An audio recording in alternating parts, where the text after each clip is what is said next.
Northern چلی میں موجود اٹاکاما ڈیزرٹ پانی کے سب سے بڑے پیسیفک اوشین کے قریب دنیا کی سب سے ڈرائیسٹ پلیس موجود ہے۔ ایریکا چلی میں ایوریج اینول بارش صرف 0.8 ملی میٹر یعنی 0.03 انچز ہے۔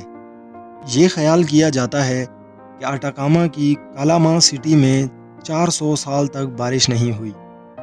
السلام علیکم ویورز، آپ دیکھ رہے ہیں یوٹیوب چینل میر ٹی وی۔ زیادہ تر ڈیزرٹ کے اپوزٹ اٹاکاما نسبتاً ٹھنڈا ہے اور یہ سب سے زیادہ خشک حصوں میں سائنو بیکٹیریا کی ہوسٹنگ بھی نہیں کرتا۔ یہاں موجود پتھروں کے نیچے گرین فوٹوسینتھیٹک مائکرو آرگینزم رہتے ہیں۔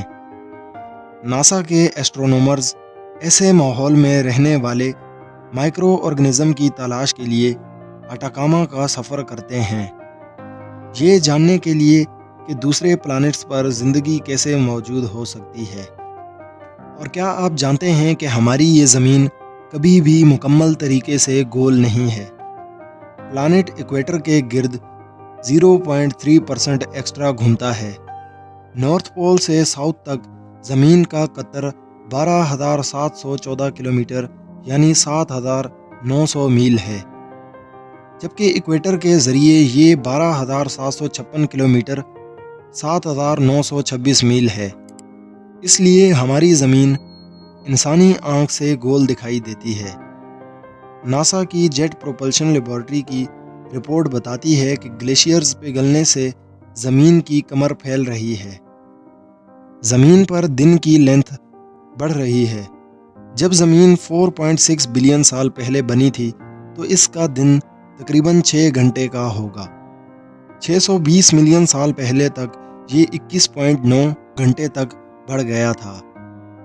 آج ایک ایوریج کے حساب سے دن 24 گھنٹے تک لمبا ہے، لیکن ہر صدی میں تقریباً 1.7 ملی سیکنڈ کا اضافہ ہو رہا ہے، اور اس کی وجہ سے مون ٹائڈ کے ذریعے زمین کی گردش کو کم کر رہا ہے، جو اسے پیدا کرنے میں مدد کرتا ہے۔ اس لیے ہمارا دن لمبا ہوتا جا رہا ہے، لیکن اتنا لمبا بھی نہیں کہ آپ کے مصروف شیڈول میں کوئی فرق آئے۔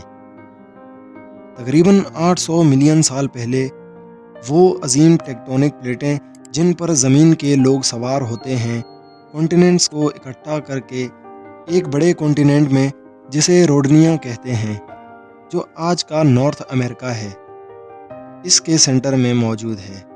روڈنیا بہت سے ٹکڑوں میں ٹوٹ گیا، جو 250 سے 500 ملین سال پہلے دوبارہ ٹکرایا، جس سے نارتھ امریکہ میں اپالاچین پہاڑ اور رشیا اور قازقستان میں یورال پہاڑ پیدا ہوئے۔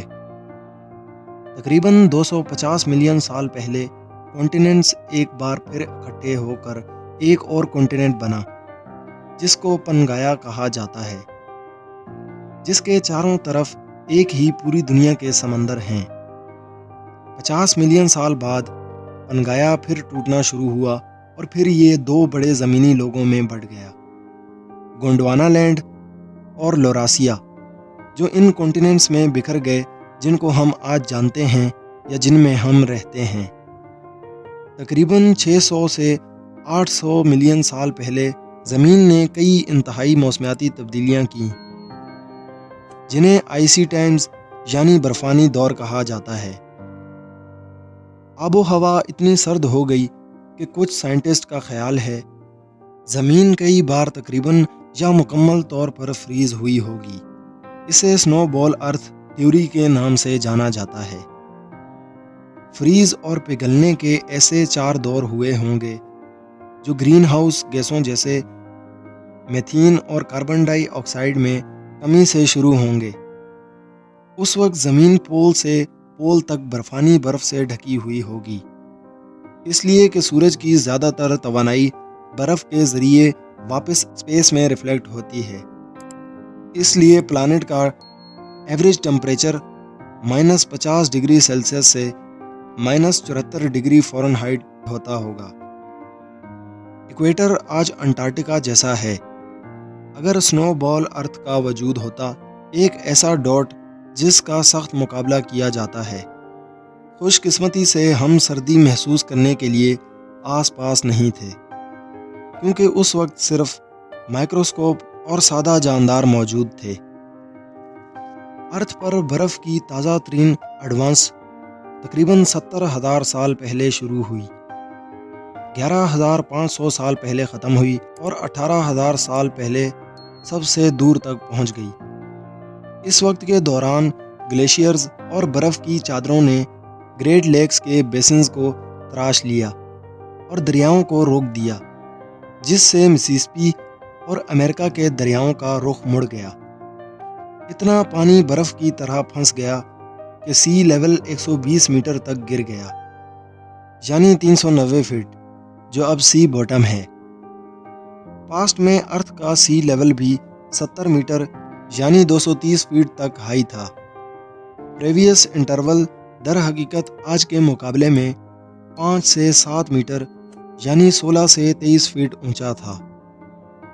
ہماری زمین ہزاروں فیکٹ سے بھری پڑی ہے، جس کو آج تک کمپلیٹلی ایکسپلور نہیں کیا گیا۔ ہماری آج کی ویڈیو بس یہیں تک۔